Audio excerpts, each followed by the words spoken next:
네, 오늘 함께 읽을 교리 문답은요, 126문입니다.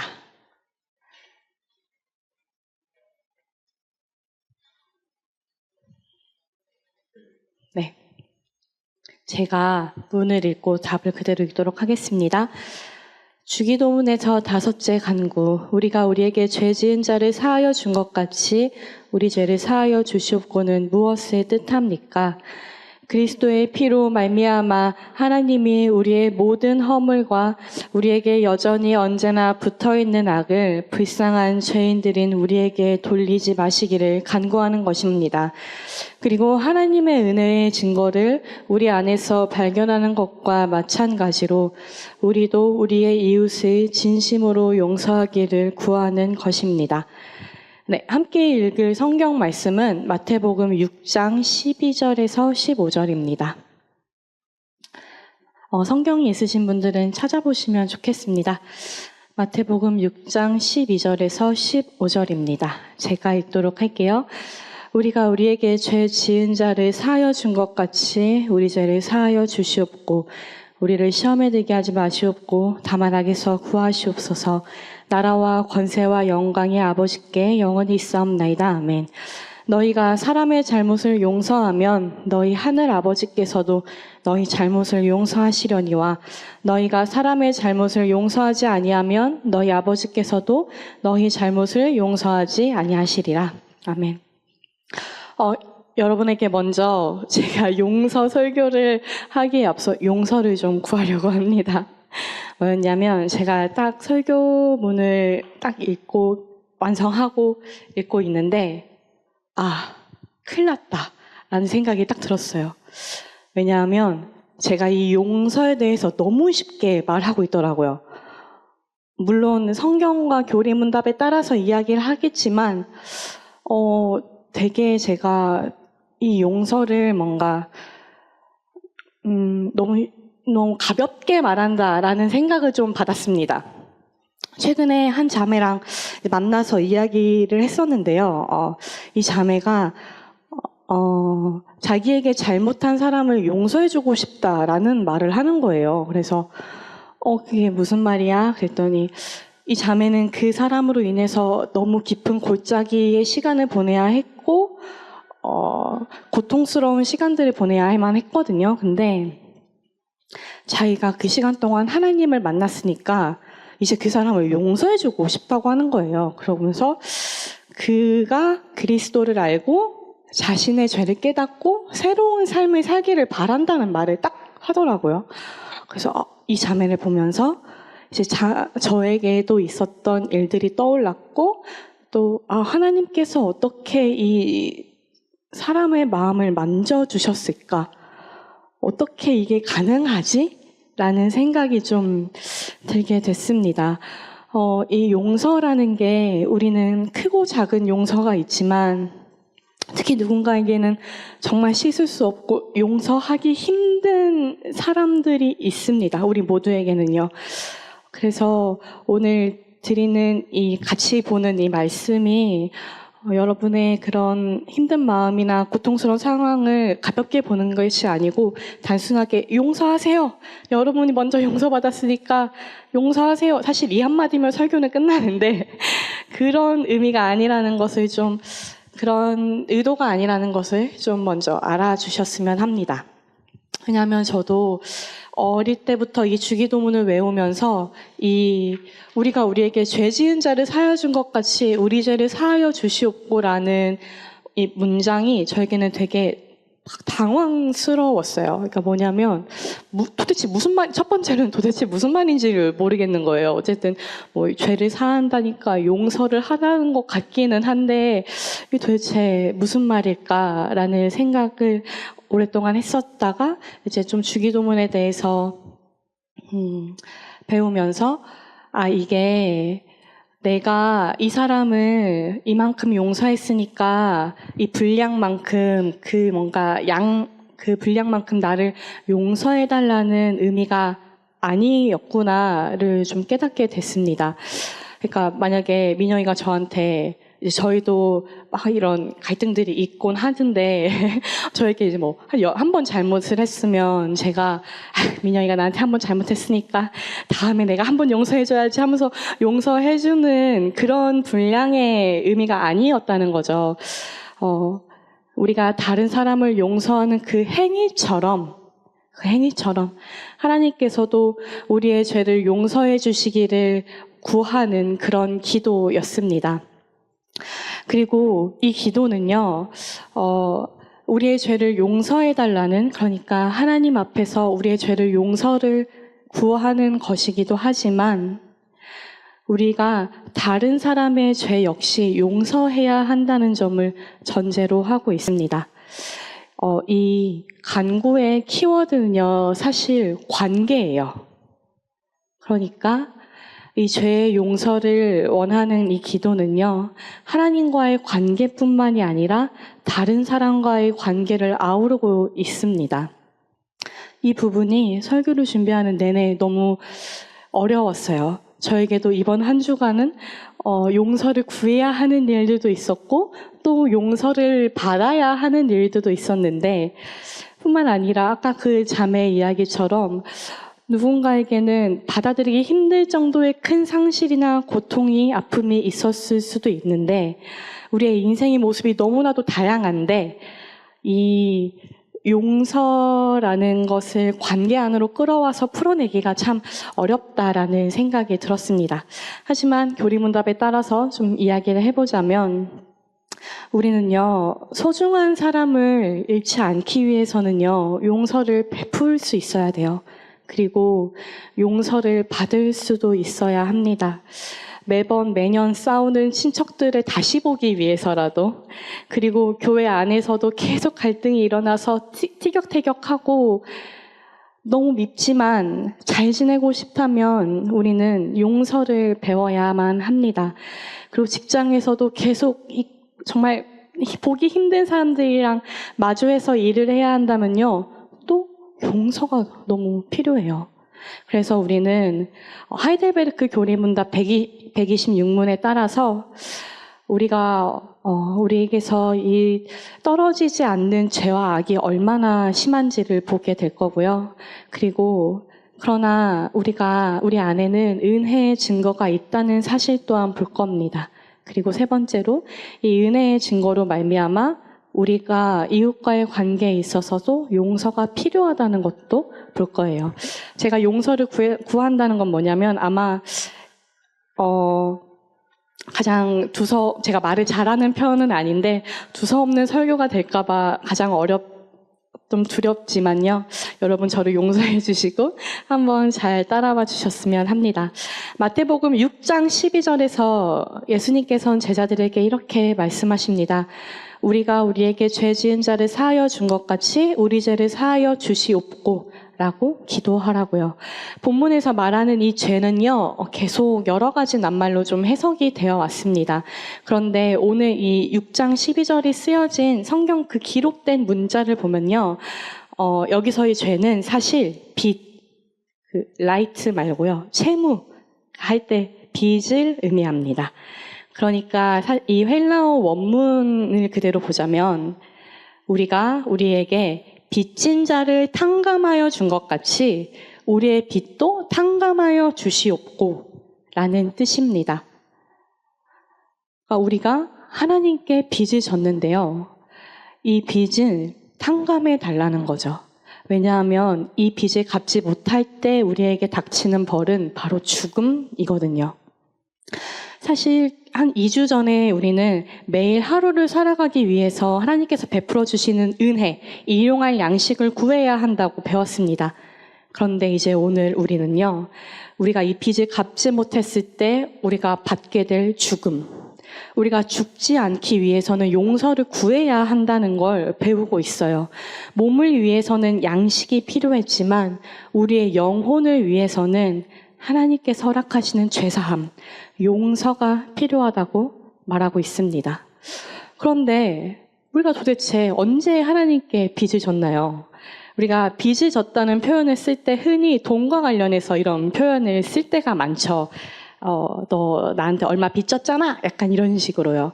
근데 빚지다라는 표현은 사실 신세를 빚지다 라고 쓰이기도 하고 목숨을 빚지다, 갚을 수 없는 빚을 졌다 라고도 쓰이지 않나요? 마찬가지입니다. 여기서 우리가 하나님께 빚을 졌다는 말은요, 하나님께 갚을 수 없는 신세를 졌다는 의미입니다. 그래서 우리의 빚을 탕감해달라는 이 기도는요, 하나님, 우리가 하나님 앞에서 해서는 안 되는 일을 저질러 버렸고 해야 하는 일을 하지 않았지만 우리를 용서하시고 이 빚을 탕감해 주소서라는 기도가 됩니다. 게다가 우리는요, 이 빚을 갚을 능력조차 없어서 감히 내 쪽에서 어떤 시도를 하는 것도 아니고, 하나님, 부디 당신의 편에서 나의 이 빚을 좀 탕감해 주세요 라고 하는 기도인 거죠. 우리는요, 하나님의 자비에 빚진 자들입니다. 이 말은 뭐냐면, 우리는 창조주이신 하나님께 온전히 충성할 의무가 있었어요. 그리고 우리는 날마다 하나님과 사랑할 의무가 있던 자들이었습니다. 그러나 우리는 하나님과 사랑해야 하는 그 의무를 이행하지 않는 빚이 졌고 도리어 악한 죄를 지었습니다. 이것이 바로 우리의 죄인데요. 헤르만 비치우스라는 네덜란드 신학자는 이렇게 이야기해요. 우리는 온갖 종류의 빚을 다 졌다.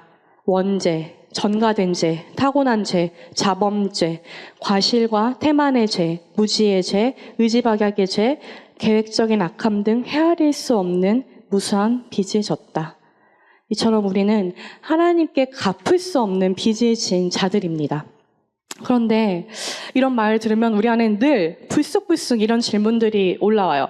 아니, 우리가 구원받았다며 이전에 지었던 죄, 어제 지었던 죄, 오늘 지었던 죄, 앞으로에 지었던 죄까지 다 용서받았다며, 우리가 세례받을 때 우리의 모든 죄가 다 씻겨졌다고 고백하지 않았습니까?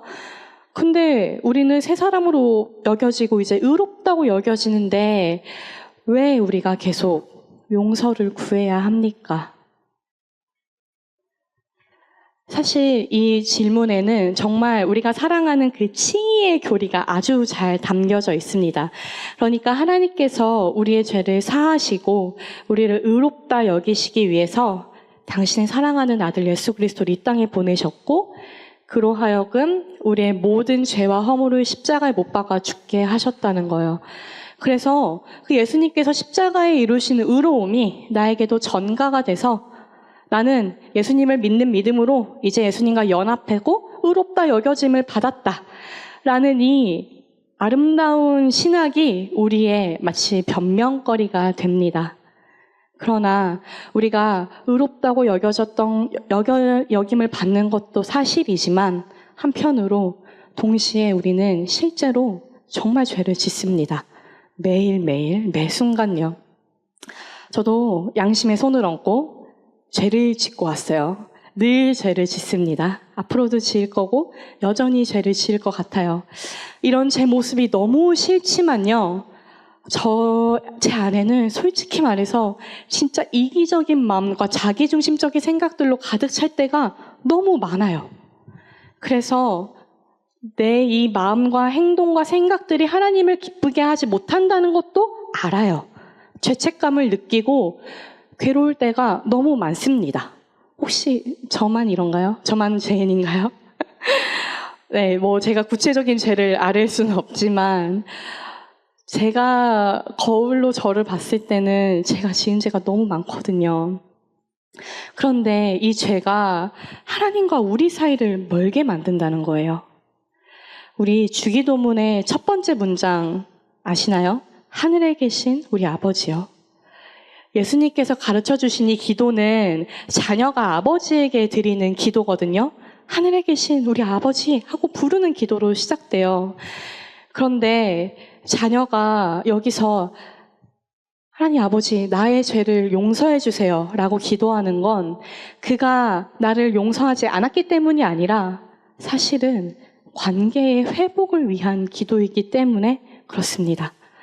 예수님께서도 이 기도를 가르쳐 주신 것은 매일 너희는 의롭다고 여김을 받았지만 매일 일상에서 누군가를 무시하고 상처 주고 힘들게 하고 또 하나님을 사랑하지 않는 그런 죄들을 짓는구나.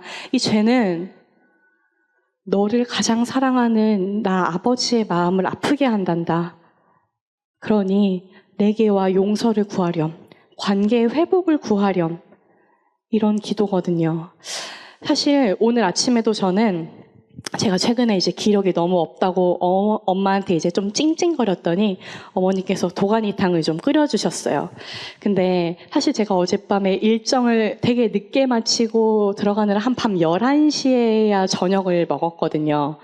그러다가 이제 눈 뜨자마자 일어나서 바로 또 오늘 아침에 어머니가 해주신 밥을 또 먹었는데 이제 어제 쌓인 설거지와 오늘 먹고 난 그 설거지가 가득 이제 있는 거죠. 그래서 저희 어머니는 아침 일찍 하시거든요.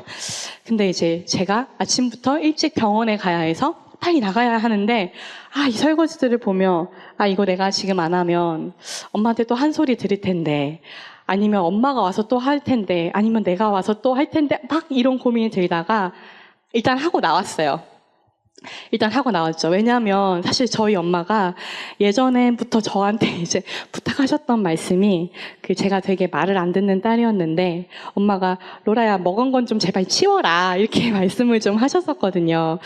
이제 왜냐하면 제가 맨날 바쁘다고 밥 먹으면 배불러 하고 방에 가버리고 이제 할 일 하러 가고 막 밖에 나가니까 엄마가 너무 속상하시니까 저한테 잔소리를 하시는 거예요. 당연하죠. 당연히 혼나야죠. 지금 들으면 되게 철이 없었는데 근데 엄마는 때로는 저한테 이렇게 잔소리를 하시고 제가 뒤처리를 하게끔 하시기도 했지만 제가 정신이 없어서 바로 나가야 되는 때면 항상 묵묵히 제가 해야 하는 일을 도맡아서 하셨어요. 그러다가 엄마가 너무 힘에 부치면 저한테 와서 이제 혼내시는 거죠. 그렇게 혼나고 나면 제가 잘못한 건데도 늘 기분이 좋지는 않아요. 팽팽한 긴장감이 엄마와 제 사이를 이렇게 팍 돌고 돕니다. 물론 그 이후로 저는 엄마 내가 미안해 잘못했어 앞으로 잘할게 라고 약속을 했죠. 하지만 저는 또 엄마 앞에서 버릇없게 굴고 건방지게 굴고 이 쌓인 뒤처리거리들을 바라보지 않고 제 할 일을 하며 가곤 했습니다. 그럴 때마다 엄마는 다시 제가 해야 하는 일들을 대신해 주셨어요. 그런데 이게 쌓이고 쌓이니까 어느샌가 저희 안에 사이가 좀 멀어지는 거예요. 저도 괜히 엄마 보기 미안해서 막 피하고 엄마는 저한테 이제 계속 화가 쌓여가고 계속 관계가 부드럽게 흘러가지가 않는 거죠. 계속 균열들이 발생했습니다.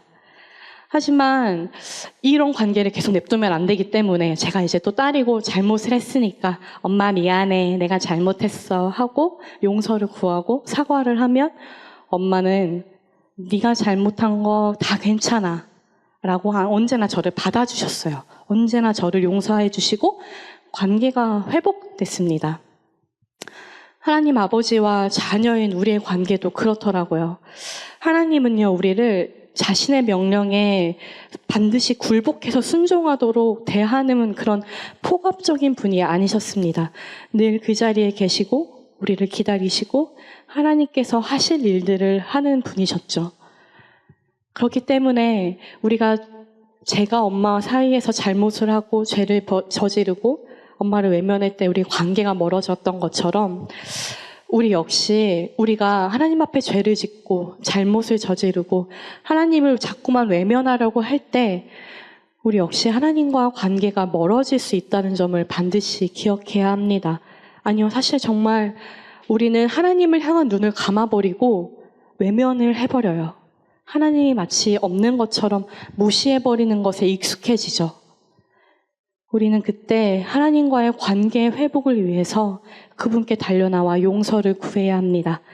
하나님 아버지, 제가 당신의 마음을 또 아프게 했네요. 자녀로서 하나님 아버지께 짓는 죄가 얼마나 컸을까요? 당신에게 큰 슬픔을 주었습니다. 저를 용서해 주세요라고요.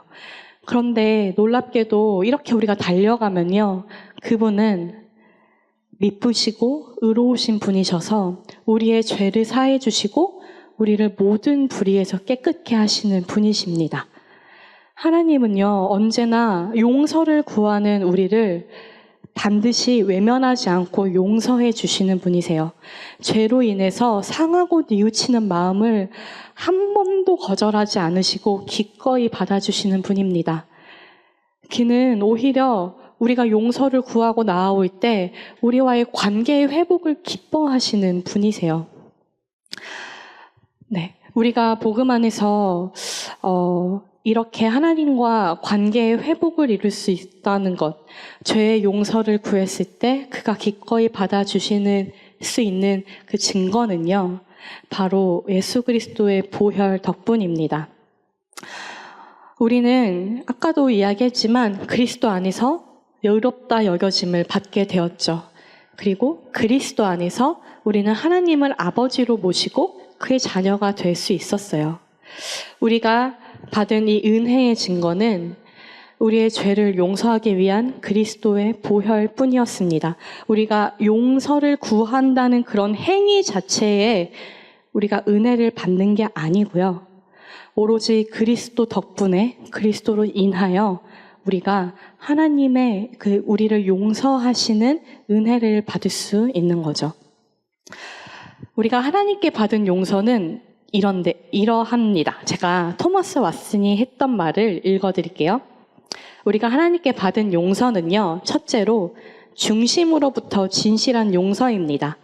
하나님께서는 겉으로는 용서의 모양을 취하나 마음으로는 여전히 잘못을 따지고 계시는 분이 아닙니다. 예를 들어서 앞에서는 그래, 다 괜찮아, 그럴 수 있지, 내가 널 용서할게 하고 뒤에서는 네가 어떻게 나한테 그럴 수 있어, 여러분 제 이야기 좀 들어보세요 라고 이렇게 행하시는 분이 아니라는 거죠. 그리고 하나님께 받은 용서는 두 번째로 완전한 용서입니다. 하나님께서는요, 용서하시지 않는 죄의 일부를 남겨두시지 않았습니다. 완전히 우리의 모든 죄를 용서해 주셨다는 거죠. 그리고 세 번째로는 우리가 돌이켜 회개할 때마다 항상 사하여 주십니다. 처음 몇 번은 용서하시다가 나중에는 그만해, 됐어, 이렇게 말씀하시는 분이 아닙니다. 즉, 우리가 받은 이 하나님의 용서라는 것은요, 빚진 자의 빚을 완전히 없애주는 것, 빚을 지불해야 하는 의무를 완전히 면제해주는 것을 의미합니다. 하나님이 나의 죄를 용서해 주신 건 더 이상 너에게 빚이 없다, 너에게 더 이상 죄가 없다라고 여겨주시는 거죠. 이것이 그가 우리에게 날마다 베푸시는 용서의 은혜입니다. 우리는 이 용서를 먼저 받은 자들이에요. 이 용서의 은혜를 매일매일 누리는 자들입니다. 우리는 비록 여전히 죄를 짓지만 이 용서의 은혜를 날마다 구하며 하나님과 친밀한 관계를 누릴 수 있습니다. 그렇기 때문에 오늘 우리가 배우는 주기도문의 이 기도가 매일매일의 삶에 굉장히 필요합니다. 그리고 세 번째로 우리가 먼저 받았으니 베풀고 받아야 하는 용서가 또 있습니다. 예수님께서는요, 이 주기도문을 가르치시면서 이렇게 말씀하셨어요. 14절입니다. 너희가 사람의 잘못을 용서하면 너희 하늘 아버지께서도 너희 잘못을 용서하시려니와 너희가 사람의 잘못을 용서하지 아니하면 너희 아버지께서도 너희 잘못을 용서하지 아니하시리라. 우리는 모든 게 관계로 맺어진 삶을 살아갑니다. 사실 이 관계가 없으면 용서도 필요 없는 것 같아요. 우리는 작든 크든 잘못을 저지르고 실수를 하고 용서를 구하기도 하고 또 누군가에게 용서를 베풀기도 합니다. 이렇게 우리가 하나님과의 관계에서도 먼저 우리가 용서를 받았듯이 예수님께서는 사람들과의 관계에서도 용서를 베풀고 용서를 구하라고 말씀하고 계시는 거죠. 그런데 제가 그리스도인으로서 한 34년간 살아오면서 느낀 게 이 기독교에서 말하는 용서가 너무 어려워요. 너무너무 어렵습니다. 왜냐하면 주로 친구 관계나 가장 가까운 가족 관계에서 이런 갈등, 용서를 해야 하는 갈등이 일어나기 때문인데요. 만약에 당한 사람, 피해자가 저예요. 그러면 저 사람을 용서하지 못할 이유를 막 찾아내기 시작해요. 그리고 엄청 속으로 생각하는 거죠. 그래, 내가 이번만큼은 참지 않겠어. 이번 기회로 저 사람은 뭔가를 반드시 배워야 해. 그래, 한번 속 좀 끓이게 냅둬봐. 그래야 이번 일을 통해서 좀 성장하고 배우고 다시는 안 그러지. 이런 마음이 제 안에 얼마나 도사리는지 모르겠어요. 사실 이번 한 주간 제 마음에 이런 용서하지 못하는 마음이 저를 가득 채워가지고 너무너무 힘들었거든요. 왜 내가 굳이 나서야 되는지? 내가 뭘 잘못했다고? 먼저 저 사람이 나한테 잘못을 했으니까 잘못을 깨닫고 나한테 와서 용서를 구해야지. 라면서 제 스스로가 합리화하고 용서하지 않는 마음으로 가득했었어요. 이처럼 우리는 다른 사람을 용서하는 일이 쉽지 않고 무엇보다 용서하는 것 자체가 우리의 이 악하고 죄된 본성을 거스리는 일이기 때문에 정말 행하기가 쉽지 않습니다. 그런데 이렇게 서로의 잘잘못만 따지고 끝도 없이 서로를 향한 비난과 원망을 쏟아내고 나면요, 이 악순환, 이 사슬은요 절대 끊어지지가 않습니다. 그런데 이 악순환, 사슬을 끊을 수 있는 딱 한 가지가 있어요. 바로 용서예요. 네가 잘못했네, 내가 잘못했네. 이 핑퐁이 오가다가 이 악순환을 딱 끊는 것. 미안해, 내가 잘못했어. 나를 용서해주라. 나를 용서해주겠니? 바로 이 한마디가 우리의 악순환을 끊게 합니다. 사실 우리가 그리스도인이라면요, 우리가 반드시 용서해야 하는, 이 악순환을 끊어야 하는 이유가 하나 존재합니다. 왜냐하면 용서하시는 아버지께서 우리가 먼저 용서를 받았으니 똑같이 용서하라고 명령하셨기 때문이죠. 이보다 더 강력한 명령이 어디 있겠어요? 내가 먼저 빚진 자였는데, 내가 먼저 이 빚을 갚을 능력조차 없는 자였는데 저의 빚을 다 탕감해 주셨다니까요. 그리고 다 용서해 주시고 다 이제 더 이상 너에게 빚이 없다, 죄가 없다 말씀하시는 분이 다른 사람을 용서하래요. 이게 우리가 어떻게 이 명령을 따르지 않을 수 있겠습니까? 그런데 따르지 않는 경우가 나타나요. 마태복음 18장에는요, 용서할 줄 모르는 종의 비유가 등장합니다. 베드로가 어느 날 예수님께 묻는 거예요. 예수님, 만약 형제가 저에게 죄를 저지르면 몇 번이나 용서해 줘야 돼요? 라고 묻습니다. 그러자 예수님은 7번뿐이 아니라 7번을 70번까지도 용서해라 라고 말씀하셨어요. 그러면 7에 70을 곱해서 나는 490번만 용서하면 되는 건가? 라는 생각이 들 수 있겠지만 그렇지 않습니다. 그렇게까지 많이 그 형제를 용서하라는 거죠. 계속해서 용서하라고요. 그러면서 예수님께서 한 비유를 들려주세요. 한 임금이 자기한테 빚진 종들의 이 채무를 결산하려고 그 중에 한 명을 불러옵니다. 이 사람은 한 달란트 빚진 자였어요. 당시에 이 한 달란트는요, 일용직 노동자가 20년을 일해야만 얻을 수 있는 돈이었다고 해요. 엄청 큰 돈인 거죠. 그런데 이 종이 임금 앞에 불려왔을 때 갚을 수 있는 게 없는 거예요. 그래서 이 임금이 그러면 이 종과 이 종의 아내와 자식들 모든 소유를 팔아서 나한테 다 갚아라 라고 말을 합니다. 그때 종이 엎드려서 간청해요. 내가 반드시 다 갚겠습니다 라고 말하죠. 그러자 이 임금이 이 종을 불쌍히 여겨서 그가 가진 빚마저 다 자비롭게 탕감해주고 돌려보냅니다. 그런데 이 종이 이제 길거리에 나갔는데 거리에서 자기한테 100데나리온 빚진 사람을 만나버린 거예요. 여기서 100데나리온은 4개월치의 일용직 품삯이었다고 합니다. 그러니까 20년에 비하면 정말 아무것도 아닌 돈인 거죠. 근데 이 종이 100데나리온 빚진 사람의 목을 잡으면서 당장 갚으라고 말합니다. 그러나 이 100데나리온 빚진 사람도 돈이 없었던 거예요. 한 번만 봐달라고 내가 반드시 갚겠다고 말합니다. 하지만 이 한 달란트 빚진 종은 매몰차게 이 사람을 감옥에 가둬버렸어요. 그러자 이 상황을 다 지켜보던 사람들이 이 주인에게 가서 다 이야기합니다. 그리고 이의 주인이 그를 불러다가 이렇게 말하죠. 악한 종아, 네가 빌기에 내가 너의 빚을 다 탕감하여 주었거늘 내가 너를 불쌍히 여김과 같이 너도 내 동료를 불쌍히 여김이 마땅하지 아니하냐? 라고 이야기하며 이 한 달란트 빚진 자를 감옥에 가둬버립니다. 그리고 예수님께서 35절에 이렇게 이야기하세요. 너희가 각각 마음으로부터 형제를 용서하지 아니하면 나의 하늘 아버지께서도 너희에게 이와 같이 하시리라. 이 비유는요, 먼저 자신의 빚을 탕감받은 자들, 먼저 자신의 죄를 전부 용서받은 이들이 이웃들에게도 가서 똑같이 용서해야 한다는 것을 보여줍니다. 용서받은 사람이 용서할 수 있다는 거예요. 우리가 그리스도 안에서 하나님의 용서하시는 사랑을 조금이라도 맛봤다면 우리는 우리에게 죄 지은 자를 향해서도 용서할 수 있습니다.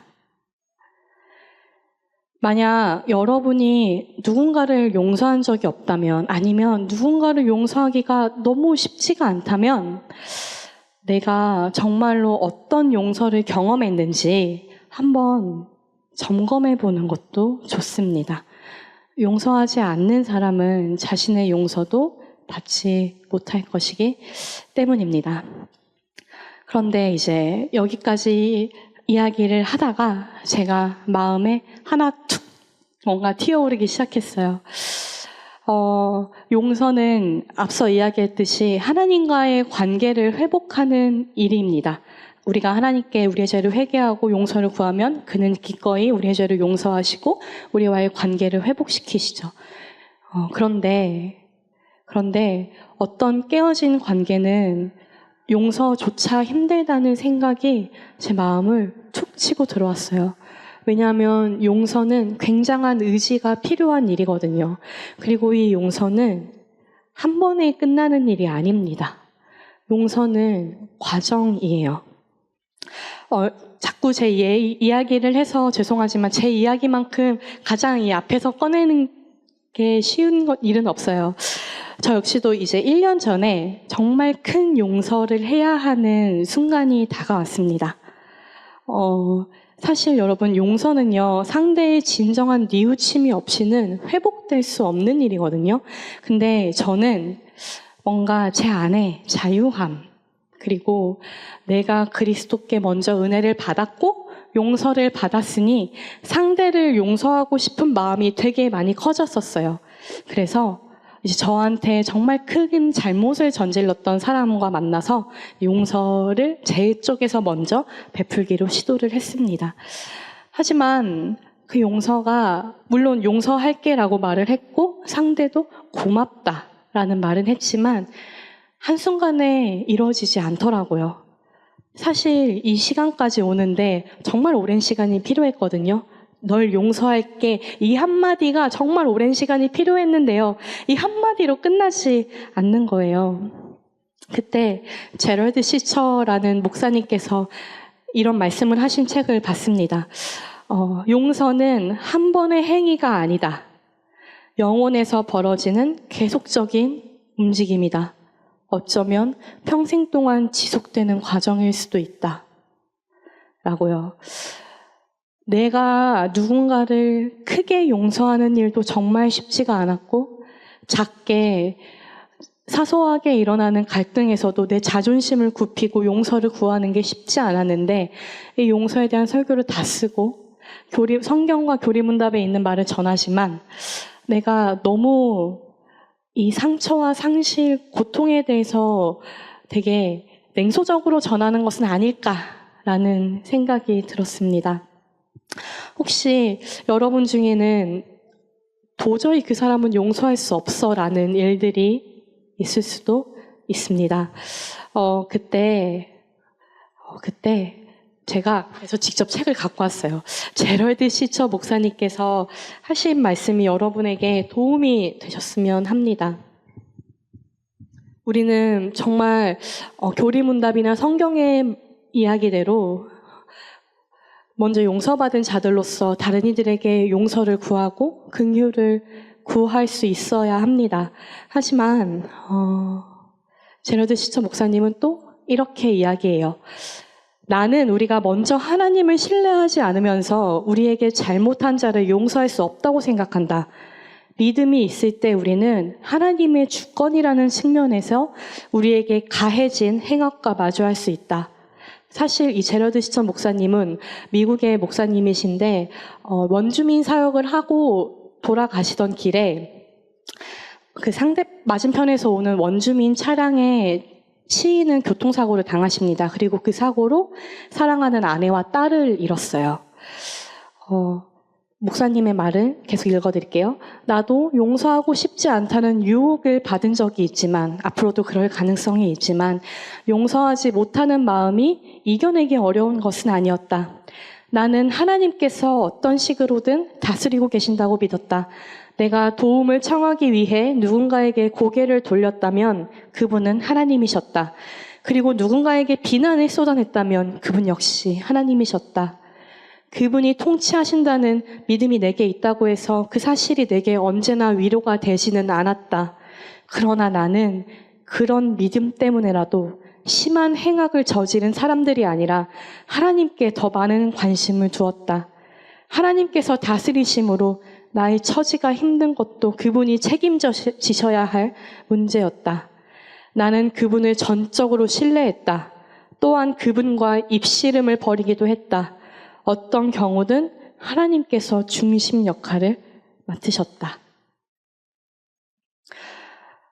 용서는 정말 쉽지 않습니다. 크고 작든요. 그러나 여러분, 이런 우리를 위해서요, 우리의 죄악과 허물을 위해서 완전한 용서를 위해서 이 땅에 오신 그리스도가 계시잖아요. 그분이야말로 사실 하나님의 용서를 받으신 적이 없는 분입니다.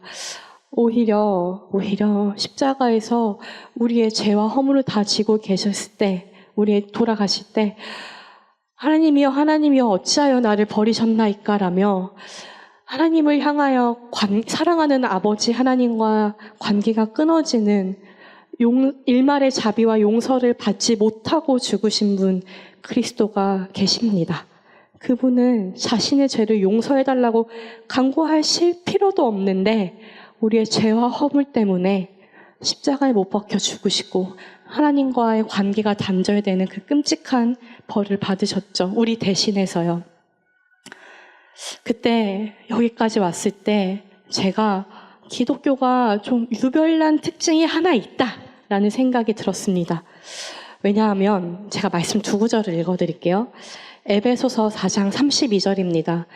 서로 친절하게 하며 불쌍히 여기며 서로 용서하기를 하나님이 그리스도 안에서 너희를 용서하심 같이 하라. 골로새서 3장 13절입니다.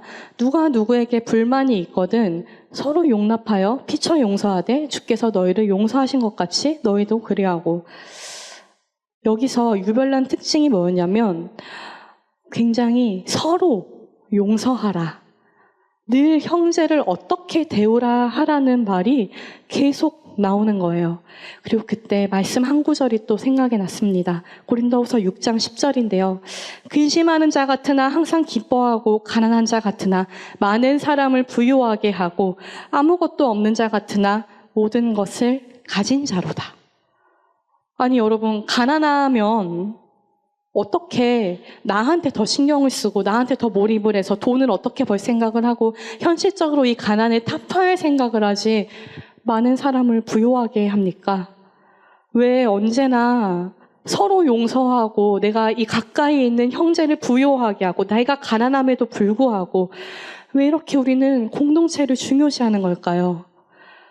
정말 예수님께서는 이 공동체, 이 형제 사랑을 정말 끊임없이 말하셨다는 것이 제 안에 마치 불 붙듯이 올라왔습니다. 그리고 베드로전서 4장 8절은 또 이렇게 이야기합니다. 무엇보다도 뜨겁게 서로 사랑할지니 사랑은 허다한 죄를 덮느니라. 여러분, 우리가 어떻게 상대의 죄를 덮는 사랑을 할 수가 있습니까? 우리가 어떻게 우리의 의지로 상대의 죄를 덮어요? 그런데 예수 그리스도께서 우리의 죄를 덮는 사랑을 보여주셨기 때문에 가능하더라고요. 예수 그리스도께서 죄로 덮여진 우리의 발을 씻어주셨습니다. 요한복음 13장 1절은 이렇게 이야기해요. 유월절 전에 예수께서 자기가 세상을 떠나 아버지께 돌아가실 때가 이른 줄 아시고 세상에 있는 자기 사람들을 사랑하시되 끝까지 사랑하시니라. 그리고 저녁 잡수시던 자리에서 일어나 겉옷을 벗고 수건을 가져다가 허리에 두르고 대야에 물을 떠서 제자들의 발을 씻으시고 그 두르신 수건으로 닦기 시작하여 시몬 베드로에게 이르시니 예수님께서 제자들의 발을 씻으시다가 시몬 베드로 앞에 이르십니다. 그러자 베드로가 말해요. 주여, 어째서 주께서 내 발을 씻으십니까? 그때 예수께서 이렇게 말씀하십니다. 내가 하는 것을 내가 지금은 알지 못하나 이후에는 알리라. 베드로가 또 말합니다. 주님, 당신은 제 발을 절대로 씻지 못합니다. 그러자 예수께서 또 말씀하십니다. 내가 너를 씻어주지 아니하면 네가 나와 상관이 없느니라. 그러자 베드로가 또 늘 베드로는 앞서 나갑니다. 앞서 나가면 이런 말을 하죠. 주여, 내 발뿐 아니라 손과 머리도 전부 씻어주소서. 그러자 예수께서 이렇게 말씀하세요. 이미 목욕한 자는 발밖에 씻을 필요가 없느니라. 온몸이 깨끗하니라. 이 말의 의미는요. 제가 말씀을 다시 계속 읽어볼게요. 예수께서 온몸이 깨끗하다고 말씀하셨습니다. 그리고 그들의 발을 씻으신 후에 옷을 입으시고 다시 앉아 그들에게 이르시니 내가 너희에게 행한 것을 너희가 아느냐? 너희가 나를 선생이라 또는 주라 하니 너희 말이 옳도다. 내가 그러하다. 내가 주와 또는 선생이 되어 너희 발을 씻었으니 너희도 서로 발을 씻어주는 것이 옳으니라. 내가 너희에게 행한 것 같이 너희도 행하게 하려 본을 보였노라. 예수님께서는 목욕한 사람은 온몸을 다시 씻을 필요가 없고 발만 씻으면 된다고 말씀하셨어요.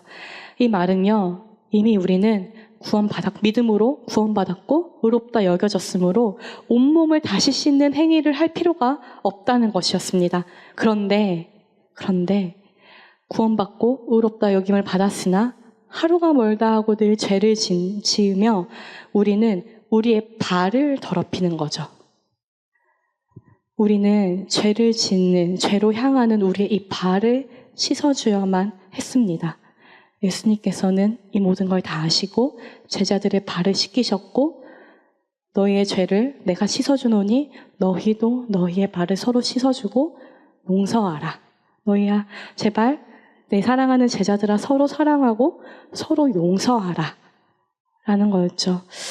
이 용서는 그리스도가 우리를 사랑하기 위해서 선택한 자리였습니다. 하나님께서 주실 수 있는 가장 좋은 선물이었죠. 그리고 이제 그리스도께서 우리를 향하여 부르십니다. 너희도 서로의 발을 씻어주라고요.